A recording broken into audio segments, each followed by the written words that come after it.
going into 2016, this is the year of female empowerment on television, and you are a huge part of that. So what is it like, I guess, being a fan of female empowerment on TV and then also being a part of it?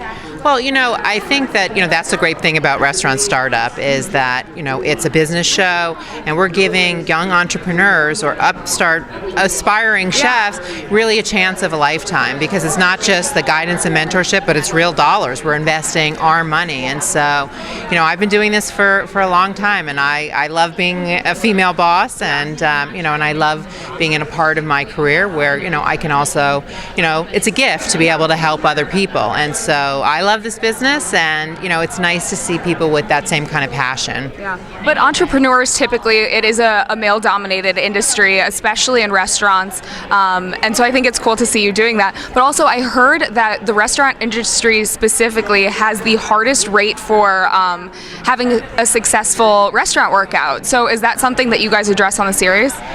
We are a risky business, and we have one of the highest failure rates of any business. And so absolutely. And that's why you've got to be organized, and you have to have your I's and your T's crossed. And not only have I done this in a very male-dominated business, but I've been in Las Vegas for 18 years, which is a gambling town. It's a gaming business, and so it's really a male-dominated. And so I don't look at it as male, female. I think of it as that I'm a professional, and I've done my homework and I've put my time in, and so but I love to to help aspiring women. And not only that, but I juggle motherhood. I have an 11-year-old son, and and a wonderful husband. And so I think for women we have to do a little more, because we have to balance it all, and and be the mother, and and provide for at the home. And so I think it just makes me work a little harder.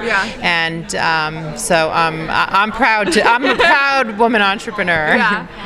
So bringing your own expertise into this show, obviously now what a calculated risk can be, but at the beginning of your career, was there any time when you felt like you made a mistake in a restaurant or somewhere in the industry where you're like, I don't know if I can come back from it, but you did?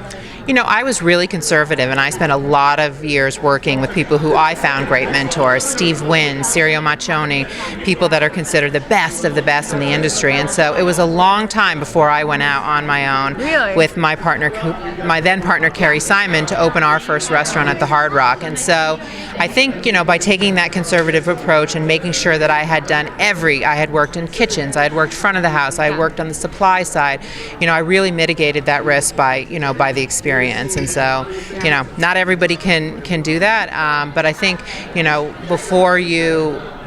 before I would make any investment on the show, I would want to make sure that my partners had done their homework and not only had a great idea, but were well organized and had a great thought process, because this is my hard-earned money on the table that I'm gonna invest. Yeah, and that's one of those things, is having those experiences, you appreciate it that much more.